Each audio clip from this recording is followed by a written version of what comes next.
Bismillahirrahmanirrahim. Assalamualaikum warahmatullahi wabarakatuh. Alhamdulillahi rabbil alamin.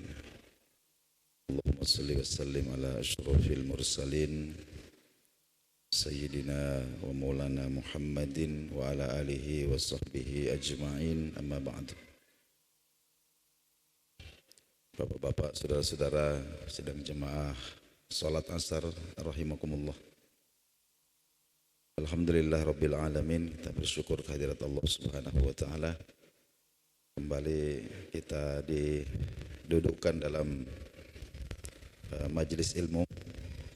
Kita lanjutkan lagi kajian kita.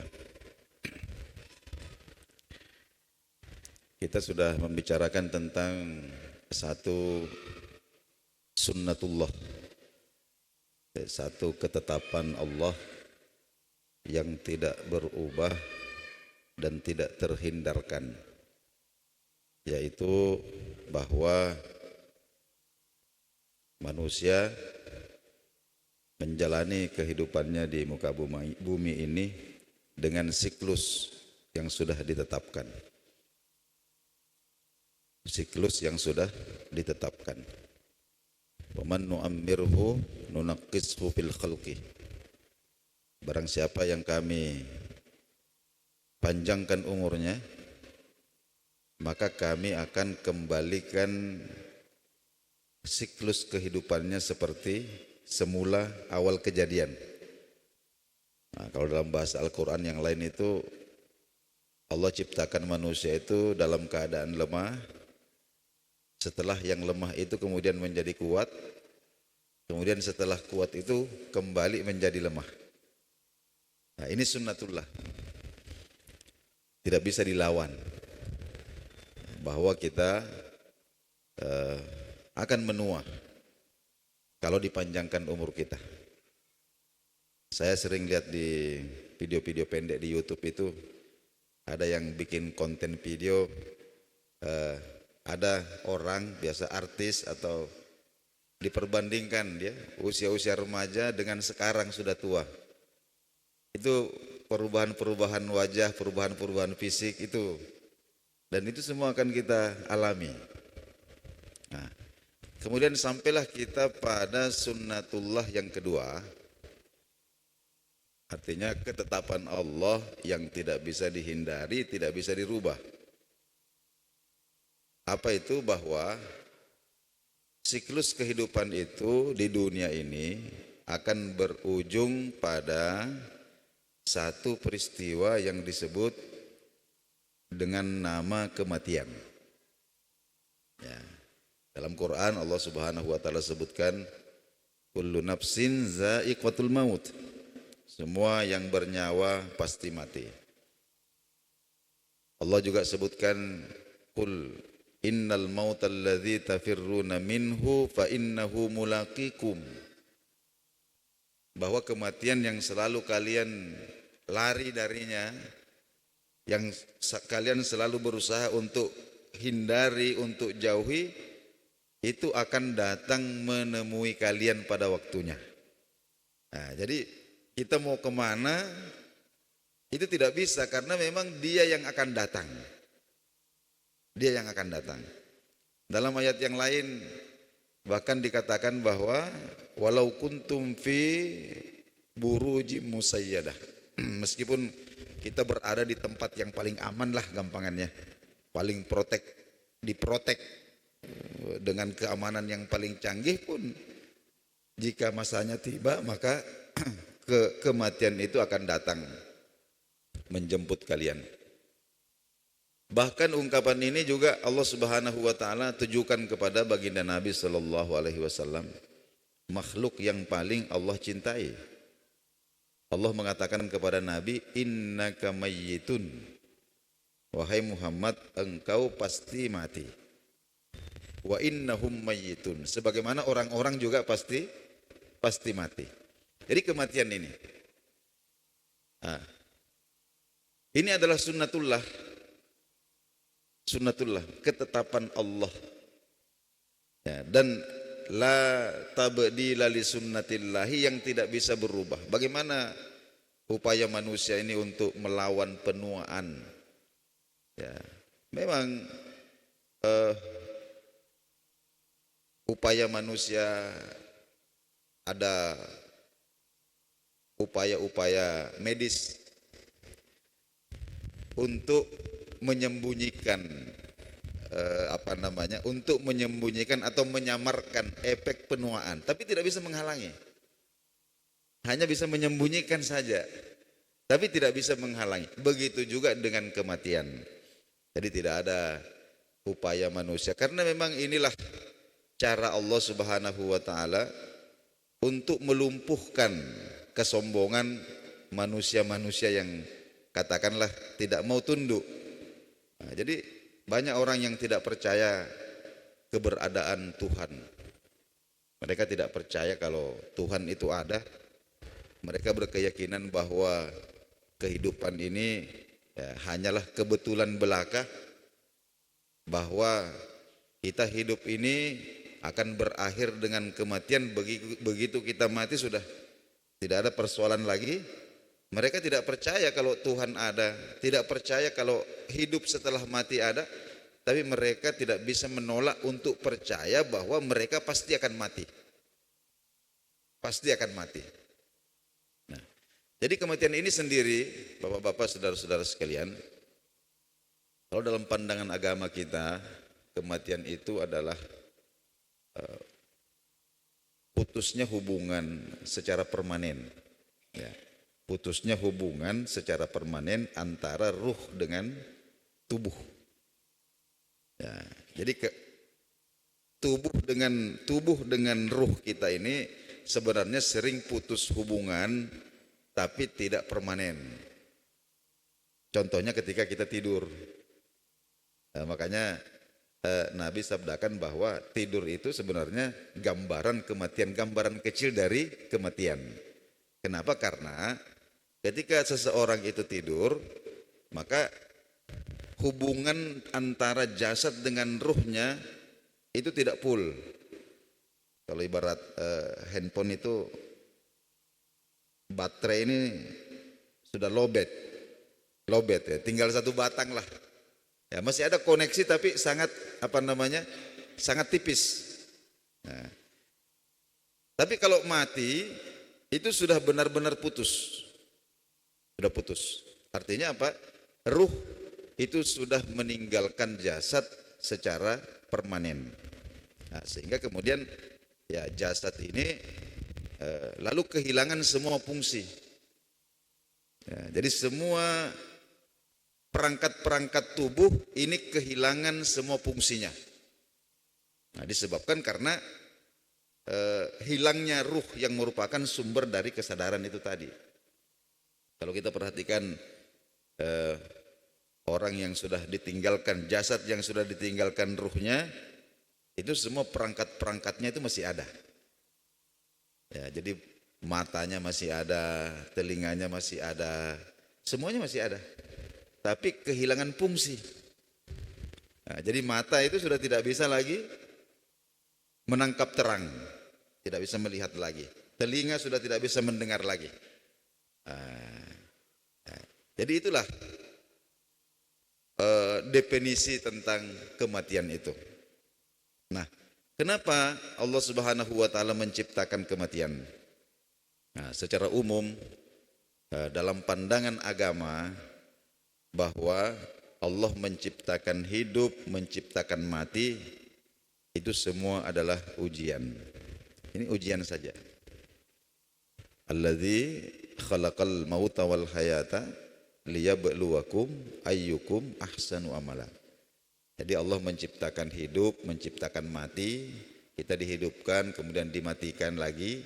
Ini semata-mata untuk liyabluwakum, untuk menjadi ujian bagi kalian.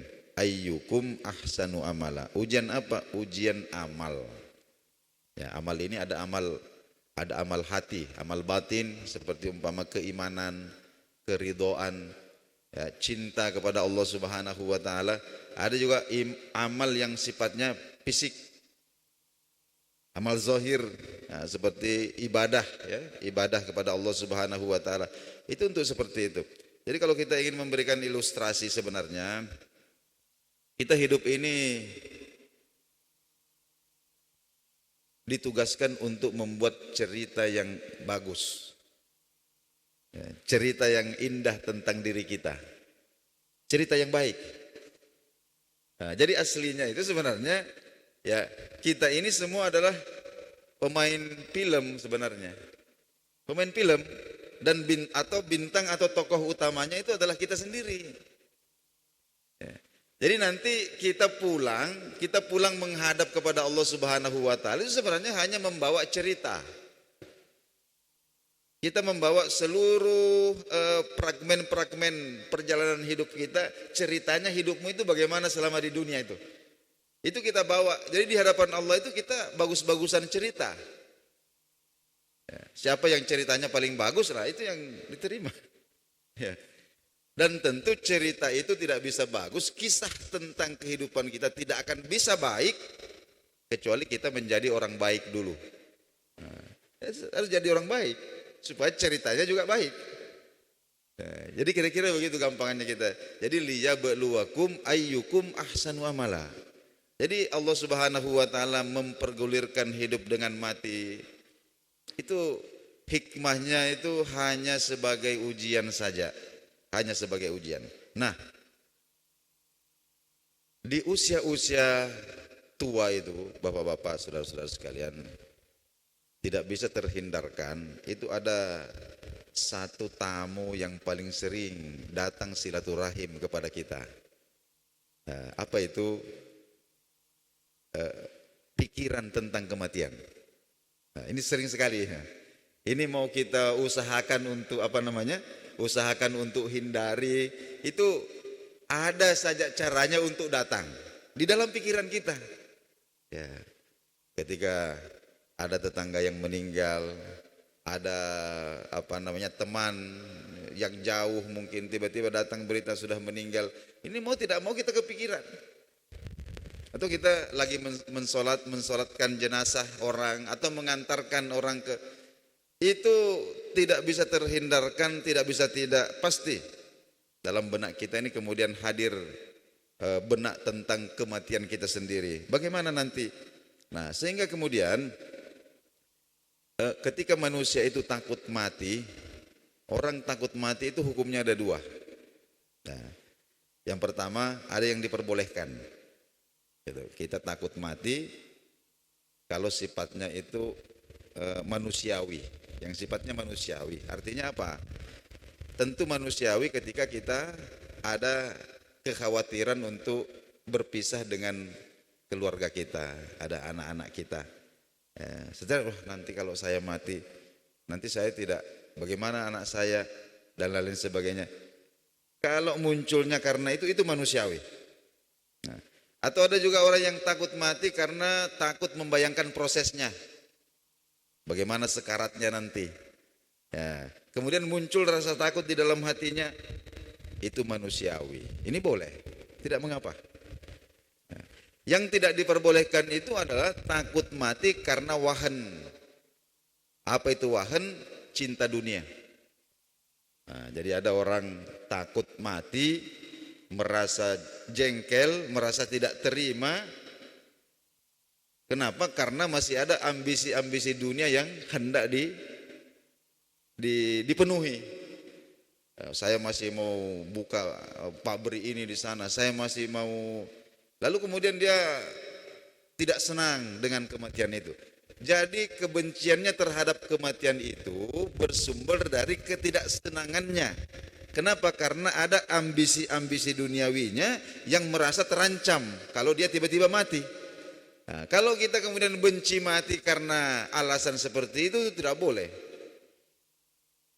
Nah, itu termasuk hal yang dilarang. Benci kematian karena wahan, karena ambisi duniawi yang belum terpuaskan. Tapi kalau kita takut mati, tidak sampai membenci mati, tidak membenci mati, hanya takut. Karena faktor manusiawi, ya namanya secara manusiawi tentu seumpama kita punya anak ini masih kecil-kecil, tentu muncullah bayangan bagaimana nanti kalau tiba-tiba saya mati terus anak saya ini, lalu kemudian muncul perasaan takut. Tidak membenci mati, bukan kematian yang dibenci. Ya, maka itu tidak mengapa. Itu manusiawi sekali. Itu pun dialami oleh ada salah seorang istri Nabi Shallallahu Alaihi Wasallam, Sayyidah Aisyah. Beliau mengatakan, ya Rasulullah, kenapa sih orang itu harus mati? Kenapa sih orang itu harus mati? Kemudian Nabi mengatakan, memangnya kamu tidak senang? Bukan begitu ya Rasulullah, saya hanya takut. Ya, maka Nabi kemudian mengatakan begini, ya, orang mukmin itu memang pasti takut mati. Ya, jadi keimanan kepada Allah, keimanan kepada akhirat itu tidak bertentangan dengan takut mati. Ya, jadi orang mukmin itu pasti takut mati. Kemudian Nabi mengatakan begini, tapi nanti kalau sudah tiba masanya pasti kamu akan mau sendiri. Ya, orang mukmin. Jadi orang mukmin itu memang, tapi nanti kalau sudah hampir mendekat masanya mati, itu tiba-tiba itu ada, oh iya, oke lah, siap berangkat, ayo. Nah, seperti itu. Itu disebutkan oleh Nabi Shallallahu Alaihi Wasallam. Jadi kalau kita sampai ulama kita mengatakan begini, kalau kok perasaanmu itu masih takut, itu sebenarnya tanda bahwa masih agak jauh itu. Tapi ada satu masa orang mukmin itu akan merasakan bahwa ya ada situasi batin yang dialami sehingga kemudian mereka bisa menerima kematian itu. Ya. Bahkan merasa bahwa seandainya saya mati hari ini, saya rela, saya lapang. Ya. Ada seperti itu, akan datang perasaan seperti itu. Itu kata Nabi, memang awalnya itu kamu takut, tapi nanti kalau sudah hampir tiba masanya, kamu pasti akan bisa menerima. Nah, itu ada disebutkan seperti itu. Jadi bapak-bapak, saudara-saudara sekalian, ini mungkin yang sempat kita kaji dulu sore hari ini. Insya Allah pertemuan berikutnya kita akan coba untuk memandang kematian itu dari perspektif yang kemudian bisa menimbulkan perasaan optimis di dalam hati kita. Nah, di dalam hati kita, bagaimana caranya kita memandang kematian itu dengan perasaan senang dan optimis dengan melihat hal-hal yang positif yang ada di balik kematian itu. Mudah-mudahan bermanfaat. Wassalamualaikum warahmatullahi wabarakatuh.